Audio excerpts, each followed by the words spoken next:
अपने राजस्थान की हिस्ट्री में जिस रूठी रानी का नाम लेते हमारे जो दिमाग के अंदर थी, वो मालदेव की रानी थी। एक कहानी है, सुनिए आप। हुआ यूं कि जब मालदेव इधर उधर आसपास में अटैक कर रहा था, जब उसने नागौर, अजमेर, जालोर, सब जगह अटैक किए, बीकानेर, बहादुराजून, रायपुर, सब पर अटैक किया, तो उसने जैसलमेर पे भी अटैक किया। और जैसलमेर में उस समय एक राणा जी हुआ करते थे, लूणकरण। लूणकरण भाटी, भाटी राजा हुआ करते थे यहाँ पे, भाटी वंश हुआ करता था। लूणकरण भाटी पे भी हमला कर दिया। जैसलमेर वाले भाटी को लगा यार पार पड़ेगी नहीं, और कहते हैं उन्होंने जैसे तैसे करके पैसे टक्के दे के यहाँ से मालदेव को वापस भेज दिया था। फड़ौदी वाले किले विलेन दे दिए थे, भाई तू चला जा यार, वापस चला जा, ये वाला एरिया लेके हमारी लड़ाई करने की हिम्मत नहीं। मालदेव एक बार तो एरिया वगैरह लेके वापस आ गया था। अब जैसलमेर वाले भाटियों ने आपस में बैठ के सोचा कि यार आदमी एक बार पैसे लेके या एरिया लेके चला गया, इस बात की क्या गारंटी है कि दोबारा नहीं आएगा। और हमने इतिहास के अंदर देखे, मैंने बताया था आपको कि गुजरात वाले बहादुर शाह को कर्मावती ने रणथंभौर का किला दे दिया था, फिर भी अगले ही साल उसने अटैक कर दिया था। तो यार ऐसे तो पार पड़ेगी नहीं, कोई परमानेंट इलाज करना पड़ेगा। क्या परमानेंट इलाज किया जाए? परमानेंट इलाज तो युद्ध, युद्ध किया जाए। किसी ने कहा यार युद्ध करेंगे तो मालदेव अपना परमानेंट इलाज कर देगा, वो शक्तिशाली आदमी। तो क्या किया जाना चाहिए? लूणकरण की बेटी थी एक उमादे, उमादे नाम की राजकुमारी थी, बेहद सुंदर राजकुमारी।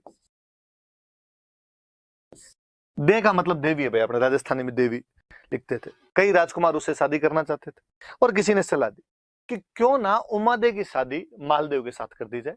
उमादे सुंदर राजकुमारी है, उसके लिए योग्य वर की जरूरत है, और मालदेव से ज्यादा योग्य वर कौन हो सकता है? उत्तर भारत का सबसे शक्तिशाली राजपूत राजा था, यदि मालदेव के साथ में अपने रिलेशन हो जाएंगे, बेटी को अच्छा घर मिलेगा और अपना जवाई बन जाएगा, फिर तो क्या ही हमला करेगा, अपने लिए आक्रमण भी समाप्त, ये भी समाप्त। लूणकरण जी ने हाँ बदली कि भाई ठीक, शादी कर देते हैं। मालदेव के पास में समाचार भेजा गया कि साहब जैसलमेर वाली अपनी राजकुमारी उमादे की शादी आपसे करना चाहते हैं, क्या आप तैयार हैं? मालदेव जी तैयार ही बैठे। मालदेव जी ने कहा साहब पक्का, मैं तो कर लूंगा, सुंदर राजकुमारी से क्यों नहीं शादी करना चाहिए। कहते हैं मालदेव जी यहाँ से बारात लेके जैसलमेर गए, खूब बड़ी सी बारात गई, थे बड़े राजा की बारात जाए तो जानी थी। तो अभी भी अपने गांव में रिवाज होता है कि जब बारात जहां पे रुकती है, डेरा बोलते हैं, डेरा। आप डेरे कैसे समझोगे, कोई इंग्लिश मीडियम वालों के समझ नहीं है, शहर वाले टावरों के। राजकीय प्राथमिक विद्यालय गांव में तो उसी में रुकती है आजकल तो जाके। मैरिज गार्डन टाइप का कर दो जी, होटल कर दो जहां पर आप बारात को रुकवाते हो, तो डेरा बोलते हैं उसको। तो कोई ना कोई जगह होती है जहां पे बारात को रुकवाते हैं। तो पहले ऐसा हुआ करता था गाँव में, तो अभी भी होता है कि जहां भी बारात रुकती है, वो जो डेरा होता है उसको देखने के लिए महिलाएं जाती है। और जब महिलाएं वो डेरा देखने के लिए जाती है, उस समय गीत गाती है, जिस गीत का नाम है जल्ला। सुनना, आप घर में मम्मी से पूछना कि जल्ला गीत कब गाया जाता, तो आपको बताएंगे कि जब बारात का डेरा देखने के लिए जाते हैं, उस समय ये गीत गाया जाता है। याद रखना थोड़ा कि बारात का डेरा देखने जाते समय। तो भाई जैसलमेर की सारी महिलाएं जो थी, वो बारात का डेरा देखने के लिए चली गई। राजकुमारी उमादे ने जब ये सुनी कि मेरी बारात इतनी बड़ी आई है, इतने हाथी इतने घोड़े आए, तो उसके मन में भी चाहो कि मैं भी मेरी बारात का डेरा देखूं कहाँ रुकी हुई है, पर दुल्हन घर से बाहर कैसे निकले। मुझे लगा क्यों ना मैं जैसलमेर के किले के ऊपर जाके, और वहां से तो सब कुछ दिखेगा, और वहां से मैं डेरा देख लेती हूँ। तो जब जैसलमेर के किले की सीढ़ियां चढ़ रही थी, तभी उसने अचानक एक रूम के अंदर लड़ाई की आवाजें सुनी। उसने कान लगाया तो पता चला कि उसके मम्मी पापा आपस में लड़ रहे थे। और लूणकरण भाटी अपनी पत्नी से कह रहा था, अपनी रानी से कह रहा था कि आज मालदेव जैसे फेरों के लिए आएगा, मैं मालदेव को पकड़ के मार दूंगा। और रानी बेचारी के क्यों मार दोगे, बेटी का सुहाग है अपने, आप ऐसे कैसे मार सकते हो? और उसने कहा नहीं, कोई सुहाग वहाग नहीं, ये मंगता थोड़े दिन पहले अटैक करने के लिए आया था अपने, और ये तो दबाव में आके शादी करनी पड़ रही है, वरना मैं शादी आज करूं कल करूं। अब ऐसे तो इसको प्रत्यक्ष युद्ध में तो मार नहीं सकते, डायरेक्टली तो इसको मैं मार नहीं सकता, इसलिए आज मौका है, फेरों में तो अकेला आएगा, अकेला आएगा तब मैं मार दूंगा इसको। और यदि तूने किसी को बता दिया तो देख लेना, पहले तेरे को मारूंगा। बेचार रानी डरी हुई, क्या करे पर पति के सामने। जब उमादे ने बाहर ये सब बातें सुनी, उमादे को लगा अब क्या किया जाए। एक तरफ मेरे पिता है जो मेरे होने वाले पति को मारना चाहते हैं, एक तरफ मेरे पति हैं जिनको इस धोखे की जानकारी नहीं है, मुझे क्या करना चाहिए इसमें। और फिर उसे लगा कि किसी हिंदू लड़की के लिए सगाई अपने आप में आधा विवाह होता है, और मुझे मेरे पति का साथ देना चाहिए। और कहते उसने नीचे आके एक लेटर लिखा और गुपचुप तरीके से मालदेव के पास पहुंचाया कि मालदेव जी आज जब फेरों में आओ तो थोड़े सावचेत रहना, क्योंकि मेरे पिता आप पर हमला कर सकते हैं। मालदेव जी ने लेटर पढ़ा और मालदेव जी राजी हुए। उनका रानी हो तो ये हो कि सगाई हो रखी है, शादी अभी तक हुई नहीं, फिर भी मेरा साथ देने के लिए तैयार है।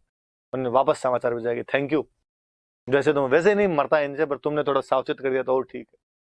और अब मालदेव जी ने अपने साथ में जो बाराती गए हुए थे उनमें से 2 ढंके बॉडी बिल्डर से छांटे और उन बॉडी बिल्डर को कहा कि तुम दोनों का एक ही काम, आज लूणकरण को फेरों में मत आने देना जब तक मेरे फेरे नहीं हो जाए, बाकी मैं देख लूंगा। उन्होंने कहा ठीक है। मालदेव जी गए तोरण मारने के लिए, तोरण की सारी रस्में खत्म हुई, मालदेव जी अंदर फेरों के लिए गए, बाकी वाले बाराती महफिल के अंदर जाके बैठे, पार्टी सार्टी चलने लगी। लूणकरण जी भी इधर उधर अब तक तो बिजी थे। लूणकरण जी ने कहा अच्छा, मालदेव अकेला अंदर चला गया, तब लूणकरण जी घर के अंदर जाने लगे। और वो जो 2 राठौड़ इधर से गए हुए थे, बाराती इधर से, थोड़े बॉडी बिल्डर जिम विम जाने वाले से थे, उन्होंने लूणकरण जी को कहा, अरे लूणकरण जी किधर जा रहे हो अंदर? वो ताक में बैठे थे तैयार। लूणकरण जी ने कहा मैं तो अंदर जा रहा हूँ फेरों। अरे क्या फेरों के अंदर जा रहे हो, यहाँ बैठो, 2-4 पेग सेक लो हमारे साथ के अंदर। और उन्होंने कहा अरे नहीं नहीं, आप समझते नहीं, और अंदर तो कन्यादान करना है, मुझे अंदर जाना पड़ेगा। उन्होंने कहा कन्यादान कोई कर देगा, कन्यादान भाई कर दे, कन्यादान चाचा जी कर दे, कन्यादान ताऊ जी कर दे। और वास्तव में ये तो मैंने फिल्मों का फैशन देखा है कि फिल्मों के अंदर यूं दिखाते हैं कन्यादान पापा को ही करना पड़ता है ना। गांव में तो देखते हैं कोई कर देता है कन्यादान, ही तो करना है, घर का कोई सदस्य होगा वो कन्यादान कर देगा। फिल्मों वालों ने कई रस्में चला दी, वरना पहले नहीं होता। वो तो मुझे तो हमेशा ये बड़ा अजीब सा लगता है, मैं शहरों में फिल्मों में जब आगे देखता हूँ कि यहाँ पे लड़की की शादी होती तो भी सब घर वाले सज धज के एकदम तैयार रहते हैं। गाँव के अंदर तो यार लड़की की शादी में भूत भुआड़िए हुए रहते हैं, पता ही नहीं चलता है। बहन बेटी की शादी हो तो कि आराम करने का मौका नहीं मिलता, कौन नए कपड़े पहने, कौन तैयार हो, जैसे चल रहा है वैसे करते रहो अपने आप। पर शहरों का फैशन है, पैसे वाले लोग होते हैं, काम करने वाले दूसरे होते हैं, यहाँ सब सज धज के पता ही नहीं चलता बाराती कौन है घराती कौन है। वरना तो गाँव में तो पता ही चल जाता है अपने आप में कि भाई बारात वाले कौन है, इधर वाले मंडे वाले कौन है अपने आप में। तो लूणकरण को उन्होंने बिठा लिया, उनका बैठ जा। लूणकरण जी समझ गए कि इनको पता तो चल ही गया। लूणकरण जी चुपचाप बैठ गए। कहते मालदेव जी के फेरे संपन्न हुए एकदम। दूसरे दिन मालदेव जी की बारात वापस रवाना होने लगी। जब पहले राजकुमारियों की शादी करते थे तो कहते भाई राजकुमारी अपने ससुराल जाके खुद काम थोड़ी करेगी, तो काम करने के लिए दासियां होनी चाहिए, तो साथ में दासियां दिया करते थे। तो कहते हैं उमादे के साथ में एक लड़की भेजी गई। उमादे ने कहा और किसको मेरे साथ में भेजा जाए, एक दासी भेजी गई जिसका नाम था भारमली। भारमली नाम की एक दासी भेजी गई थी, कंक्यूबाइन भेजी गई, दासी थी भारमली, कंक्यूबाइन थी। इसको साथ के अंदर भेजा गया। हुआ यूं, थोड़ी सी फिर एक बात सुनिए आप। कहते हैं कि ये भारमली के मम्मी पापा के बारे में पता ही नहीं था, इसके मम्मी पापा कौन थे कौन नहीं थे। जब ये पैदा हुई थी, पैदा होते इसको फेंक दिया गया था। अभी भी अखबारों में अपने पढ़ते रहते हैं, कन्या शिशु कचरे के ढेर में मिली, कन्या को फेंक दिया गया। आज अपने को यदि ऐसी कोई बच्ची मिल जाए तो अपने क्या करें, अपने हॉस्पिटल वालों को देख के आते हैं, अपने पुलिस वालों को बताते हैं इस बारे में। उस टाइम पुलिस कौन, राजा, हॉस्पिटल कौन, राजा। तो बच्ची किसी को मिली तो उन्होंने ले जाके लूणकरण जी को दे दी, और लूणकरण जी ने उसको पाल पोस के बड़ा किया। उमादे के साथ में बड़ी हुई थी, उमादे की खास सहेली थी। और उमादेव ने अपने पापा का, पापा इसको मेरे साथ भेजो ताकि मेरा मन लगा रहे वहां पे। ठीक है भाई, मालदेव जी ने कहा साथ में ले जाओ इसको। कहते हैं भारमली उनके साथ में चली गई। शाम को मालदेव जी की सुहागरात आई। मालदेव जी थोड़ा नशा पता किया ही करते थे, नशा वगैरह लेके वो अपने रूम के अंदर आए, और तब तक उमादेव तैयार नहीं हुए, रानी थे, श्रृंगार वगैरह कर रहे थे, सज धज रहे थे। उमादेव को समाचार मिला कि सब राव जी अपने महलों के अंदर आ गए। उमादेव को लगा कि मुझे थोड़ा टाइम लगेगा, तो उसने भारमली दासी थी उसके पास ही बैठी थी, सहेली थी उसकी, और उसने कहा कि भारमली तू एक बार जाके राव जी, राव मालदेव थे, राव की उपाधि, राव जी को जाकर देगा, मुझे थोड़ा सा टाइम लगेगा। कहते भारमली गई, और भारमली बेहद सुंदर थी खुद भी, और मालदेव जी नशे के अंदर थे।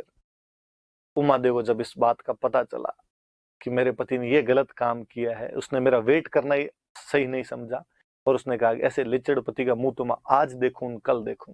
उसके बाद उम्र भर उमादे ने मालदेव का मुंह वापस नहीं देखा था। इसलिए उन उमादे को हम किस नाम से जानते हैं, रूठी रानी के नाम से जानते हैं। तो याद रहेगी बात कि रूठी रानी किसे कहा जाता है, तो रूठी रानी उमादेव कहा जाता है।